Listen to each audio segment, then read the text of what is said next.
আমরা সবাই জানি ৩৫ বছর ধরে রাকসু নির্বাচন থেকে বঞ্চিত করা হয়েছিল এই রাজশাহী বিশ্ববিদ্যালয়ের শিক্ষার্থীদেরকে।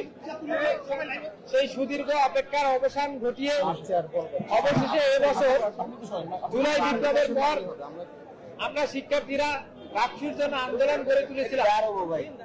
এখানে ছাত্র শিবির যেমন আন্দোলন করেছে, তার পাশাপাশি অন্যান্য সকল শিক্ষার্থী এই রাকসুর আন্দোলনে যুক্ত হয়েছিল। নানা জল্পনা কল্পনার পর রাকসু বানচালকারী গোষ্ঠীর অপতৎপরতার বিরুদ্ধে গিয়ে চারবার নির্বাচন পেছানোর পরে আমরা আজকের এই দিনে নির্বাচনটা সম্পন্ন করতে পেরেছি আলহামদুলিল্লাহ। এজন্য আমরা আল্লাহর কাছে শুকরিয়া আদায় করি। আল্লাহ তাআলা আমাদের ৩৫ বছরের অচলাবস্থা দূরীকরণে ভূমিকা রাখার তৌফিক দান করেছে আলহামদুলিল্লাহ।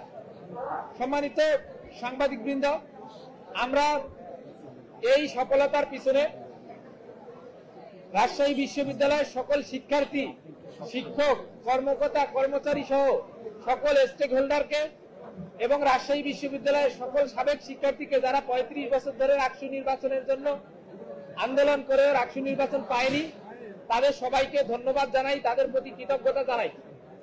সাংবাদিক বৃন্দ, আপনাদের প্রতি আমরা কৃতজ্ঞতা জানাই, কেননা আপনারা রাকসু আন্দোলন থেকে শুরু করে এ পর্যন্ত দীর্ঘ একটা সময়ের আমাদের রাকসুর বাস্তবায়নের পিছনে আপনারা ভূমিকা পালন করেছেন। আপনাদের সবাইকে আমরা কৃতজ্ঞতা জানাই। আমরা রাকসুর প্রতিনিধি নির্বাচিত হয়েছি। আজকে রাজশাহী বিশ্ববিদ্যালয়ের রাকসুর ভিপি হিসেবে আমি নির্বাচিত হয়েছি, জিএস হিসেবে সালাউদ্দিন আম্মান নির্বাচিত হয়েছে এবং এজিএস হিসেবে নির্বাচিত হয়েছে সালমান সাব্বির ভাই, এবং সিনেট সদস্য বৃন্দ আছেন আকিল বিন তালেব, ফাহিম রেজা সহ সকল নির্বাচিত প্রতিনিধি সবাইকে আমি আমার পক্ষ থেকে শুভেচ্ছা জানাই এবং সবাইকে এই বিজয় আল্লাহর শুকরিয়ার মাধ্যমে উদযাপন করার এবং নিজ নিজ ধর্ম অনুযায়ী উদযাপন করার এবং শিক্ষার্থীদের ম্যান্ডেট অনুযায়ী তাদের কাজ করার জন্য আহ্বান জানাই। আমি যারা বিজিত হয়েছেন, এই রাজশাহী বিশ্ববিদ্যালয়ের যারা বিজয়ী হয়েছেন তাদের থেকে বিজিত যারা হয়েছেন অর্থাৎ পরাজিত যারা হয়েছেন তাদের সংখ্যা বেশি।